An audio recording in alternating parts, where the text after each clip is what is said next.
The average solo GP is dead. Being handcuffed to a practice that only makes money while you're drilling crushes your freedom. Being trapped at the office is no way to experience life. And doing more fillings and crowns ain't the answer to freedom. Stop it. Freedom comes when your practice makes money without you. Freedom is choosing how many days and how you dental. Ready to forge your freedom? Then keep listening to become a super GP and super CEO. This is the Titanium Practice Podcast with your host, Dr. Stephen Freeman. Let's go. Hello, all you beautiful people, and welcome back to yet another amazing episode of the Titanium Practice Podcast.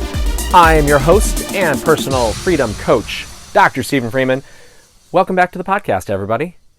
So yesterday, I went for a walk with my daughter, and we always try to do a walk pretty much once a week, just to check in with each other, see how we're doing. I need it just as much as she does, but I really like being able to connect with her. I like being able to have that special one-on-one time with her. But God, what I was noticing is when we were walking, I just kind of looked up at the sky. And one of my favorite sayings is, not a cloud in the sky. And this was this beautiful morning. You know, it's winter. It was 60 degrees, though, in the morning. So it was just this nice, perfect temperature to be out for a walk with one of my favorite people on the entire planet. And not a cloud in the sky was to be seen. And I got to thinking, and her and I were talking for just a little bit about what happens when there are clouds in the skies. What happens when you start to see storm clouds approaching? What happens when you find yourself in a storm? And obviously, I'm talking much more about your personal life, about things happening at the office, things coming at you when you're at a storm and you're fighting things at that moment. And I got to thinking, I was like, you know, when a hurricane comes to Florida, it's insane. And I'm sure there's other events where you can see it in other spots around the country.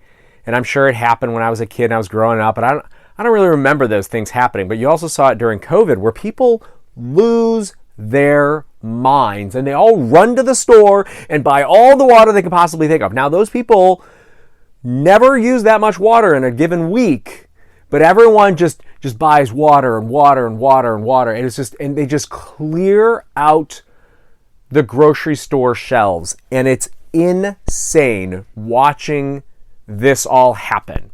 And it just happens all the time. So we normally get about one storm that at least causes something to cause our office to shut down once a year.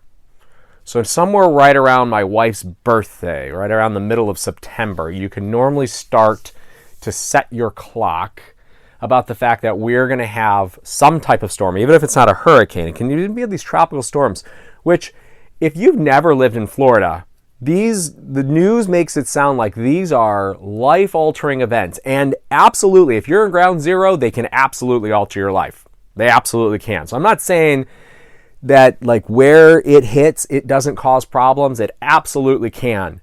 But my gosh, the thing that I grew up in the Midwest, and like when a tornado hit, tornadoes always came with these thunder and lightning storms, and they were like, those storms were really, really scary.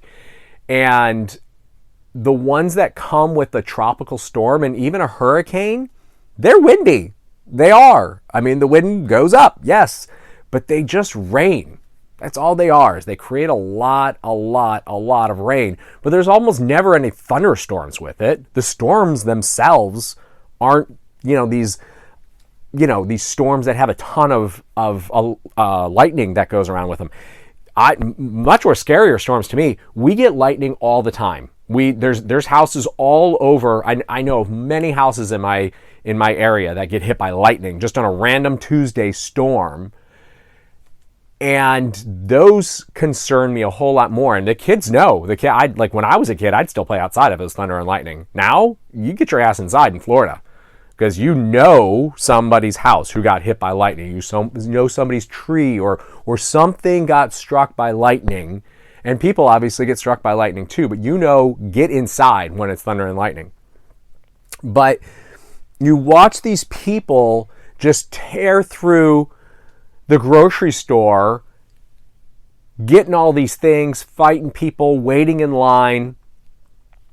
And it makes me think about that sunny day yesterday when I'm going for a walk with my daughter and there's not a cloud in the sky. When do you think is the best time to prepare for a storm? Right as it's on your doorstep and it's coming? Or should you be doing that when it's a nice sunny day outside, when nobody else is panicking and rushing to do all those things? So it's important to have that concept in your mind of the fact that there are going to be bad days. Now, fortunately, the good days completely outweigh the bad days. But there are going to be bad times in life, and we need to make sure that we are preparing ourselves when the skies are clear and sunny for those days when there is rain and hell being dumped upon you. Because it's coming, and it's going to happen. And that's okay. That's part of life. And we go through it, and we all get stronger for it. We all learn something for it. But you need to be preparing when it's much easier to do. Some of the things that start to happen that make me think about what are some things that are coming. As you get older and you go through life, your need to be able to drop what you're doing and going and helping a family member, a friend, something like that, increases. I've talked before about the fact that, like, you watch these old people. Man, they hit 70 and bam! All of a sudden, you're dealing with people who need you. And yes, on a day-to-day basis, if it's something that, a nurse can come in and help them with, and you can set that stuff up, that's one thing. But man, if your mom falls, like, she needs help. Go help her. And do you want to be tied to a dental chair the moment you get that phone call or that text that says, hey, your mom needs you? Hell no. Nobody wants to feel like they can't be able to go and help. Now, I'm fortunate. My parents, my mom lives basically down the street from me. A lot of you got family who lives across the country. Man, mine's an inconvenience. Yours is get on airplane, fly to parent, help parent, stay and help parent. And that's what we battle with some of my own associates. They got parents too, believe it or not. Go figure, right? They got parents. And we need to help them be able to be free. And so you may, if you're an associate, you may have an owner doctor who's willing to help you with this stuff, but I'm assuming most of you are actually owner doctors. Who are you going to be able to give that to? You can simply just say, well, I'm just going to write off that money and I'm not going to do it and I'll produce it at another time, and that's fine. But man, you got bills piling up. You got people at your office in your building that are counting on you. So you need to be constructing a life where you can go and do those things. I am not a planner. And so this almost sounds counterintuitive. I'm telling you right now to plan. You got to plan for this stuff because you know it's going to happen. It's happened before. It's going to happen again. I love being spontaneous. I hate planning anything because I always want to know what's going to happen. Like, is something better going to come up? Like, is there going to be a better something for me to do on a Friday night than maybe what people are trying to plan for me? Like, I want to be able to pivot. But the number of times that my buddy, and maybe I wouldn't even take as many trips as I do. We take a lot of trips with our friends, but like, there's a number of times where like my buddy will be like, okay, we're going up to North Carolina. They'll plan this thing like 6 months in advance. And I will literally wait till that weekend before and say, okay, well, I'll book a place and I'll go with you. Because I just like being spontaneous. I like knowing what my options are before I do it. But in this instance, you need to be planning and setting out what are the things you need to be doing now to make sure that when those emergencies come up, you're ready to deal with it. one of the things I was looking at a long time ago is there was an office that came up for sale that I thought about buying. It was a 40-something-year-old doctor. I don't remember exactly how old he was at the time, but he was a 40-something-year-old doctor. He went to unlock his gate, and he was bitten by a spider and was paralyzed permanently on his right-hand side. That was his drilling side, obviously. That was it. He could never work again, so he had to sell the office. I mean, wow. Talk about like wanting to check your locks on your gates before you ever touch them again, right? Gosh, like that sucks. But he did not have a plan in place. He didn't have a plan in place of what happens. How are you going to generate money if something happens to you? Well, my dad was working. Every year that was a thing. Like we would choose apparently the shittiest day of the year to finally say, let's go close the pool.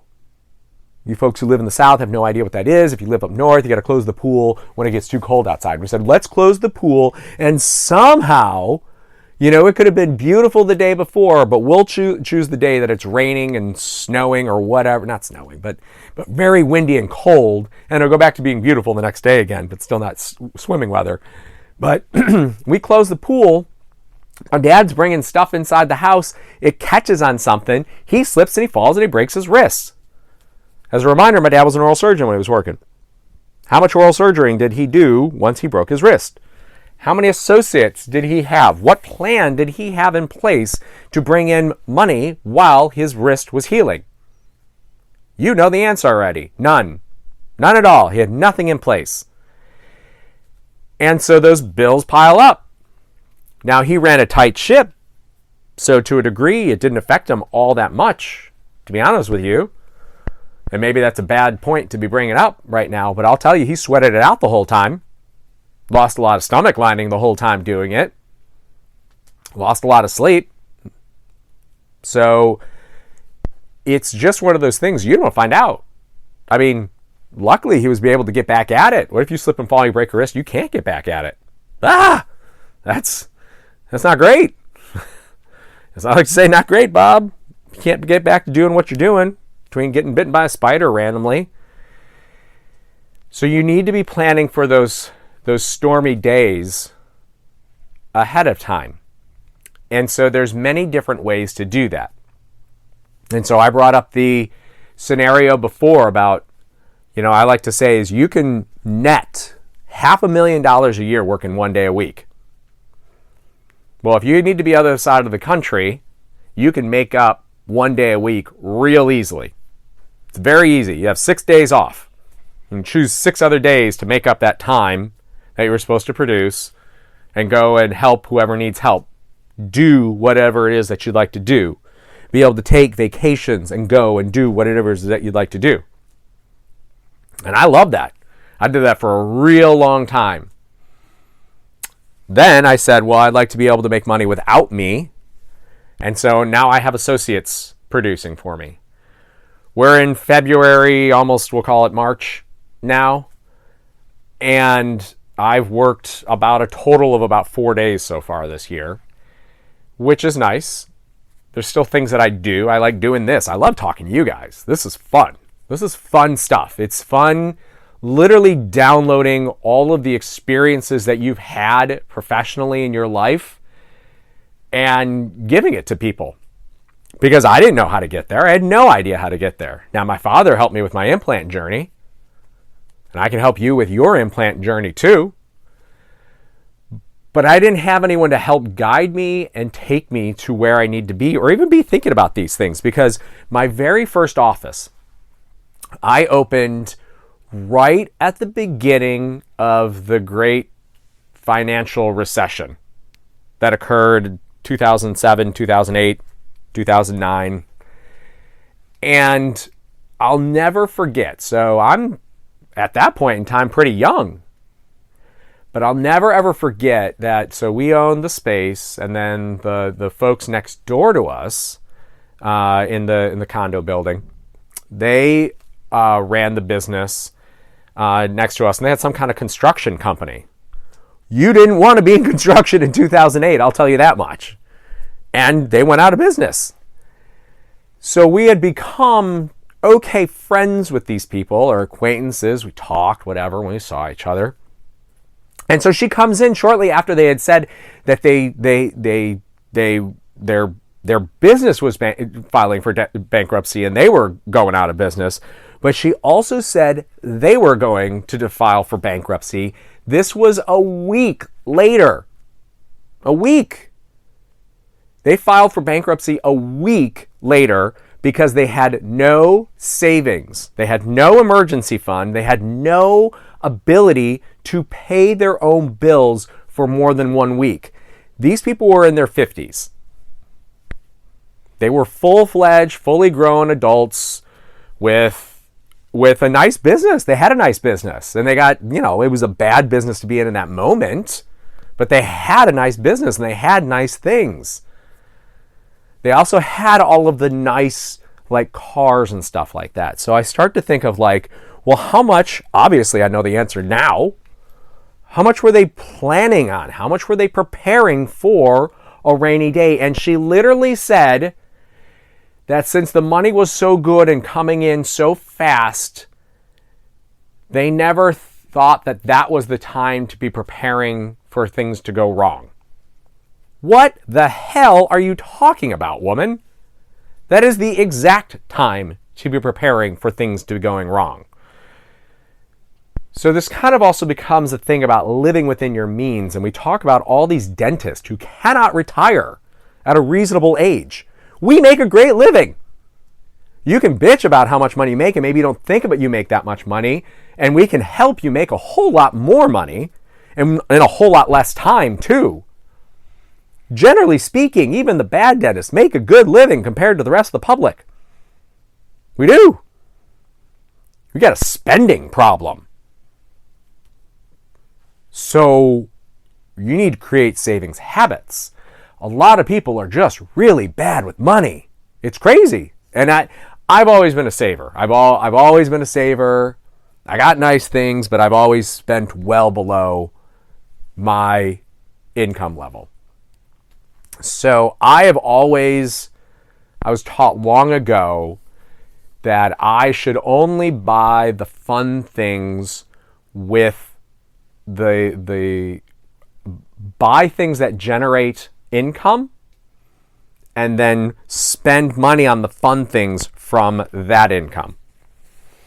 So I love commercial real estate. Love commercial real estate. It's the best. It's the absolute best. And I know people love to get into Airbnbs and because you can have fun, cool properties and we did that for a bit, but it's the commercial stuff. I love that stuff. So all my fun toys I buy with money from that. I don't use my personal income. I put my personal income away and then I buy things that generate income and then I buy the fun things with the money from that. That's where my fun stuff comes from. But that way I'm always ready. I'm always ready for the storm clouds. I'm always prepared. And you might not like the storm clouds. That's not what I'm talking about. Man, no one wants to deal with stuff. I completely get that. But when you have to deal with stuff and you have an economic stress on top of it, man. Again, going back to the whole thing about dealing with your mom. What if you have to get back out, you have to get on a plane, fly across the country, go see your mom. You're sitting there in the hospital room with her, and you're also thinking about what the hell's happened at the practice. Is it on fire? Well, how am I going to pay these people? How am I going to pay myself? That is a shitty situation. Because you want to be able to be there and present and take care of those people and do the things you need to do about being a loving son, daughter, husband, wife, whatever, so you can be present and focused and get that job done. Because it's a way more important job than running a dental business. It's way more important. Those people who love you, have taken care of you, that is the important job. That's what's important. But if you've got these things in the back of your head that you got to worry about how I'm going to make payroll,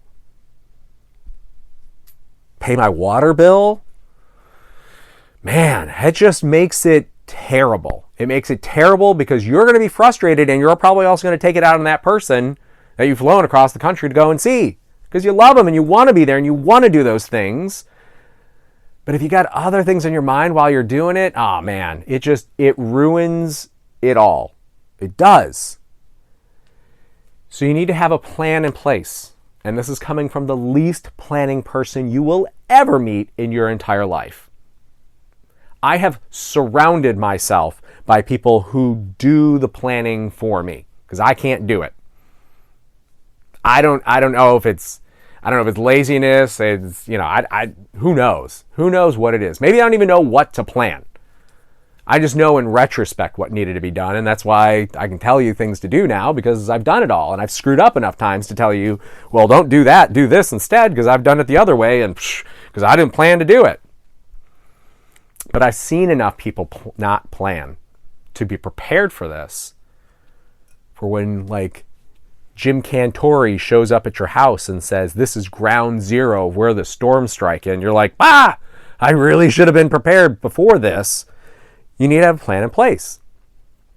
So you need to have a financial plan in place. You need to be putting money away so that you've got money right now for yourself in case of emergency. But generally speaking, what I'm talking about is you need to have a plan in place for your office. So when this stuff happens, you can drop that drill, or more even ideally, not have ever even had the drill in your hand to begin with, because you got associates who are doing the work for you, and go and do those things. Be present for that. Be present for those things. And it's so much more important that you're able to do that than it is of you necessarily being able to be at the dental office and make sure that it's running it. There should be people at that office that you have trained and you have led and you have taught how to run that business without you. It should not need you. And if it does, you've got a broken... in fact, I'm not even calling it a business. You don't have a broken business. You got a job. You got a job. And your job needs you. So what we're trying to do is we're trying to create a business. Businesses generate money without you. That's what a business is. And if you can't say that, if you can't say the dental office you own generates money while you are not there, you have a job. You have created a job for yourself. There's a very famous book called The E-Myth by Michael Gerber.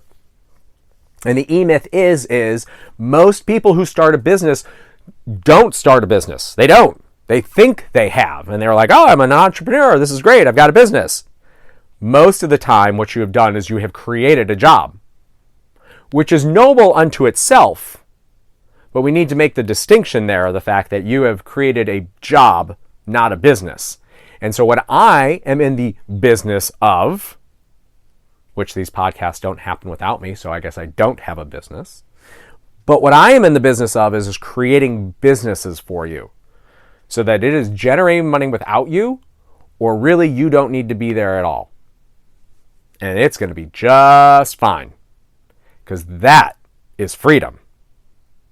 That is freedom of time, and that is freedom of money, and it is very, very doable, and we can help you do that. Just head on over there to titaniumpractice.com. You can get a little bit more information on that. Make sure you've downloaded our book, Forging Your Freedom. That is a big jump start. Making yourself the specialist, the super GP. It's a huge step in being able to create a business that does not need you and generates huge profits for you, so that you can drop what you're doing when the storm clouds are headed for your door. Okay? I love you all. Thank you very much for listening to this latest episode. Please check in at titaniumpractice.com, and we will talk to you soon. Thank you. Bye. You've been listening to the Titanium Practice Podcast with your host, Dr. Stephen Freeman.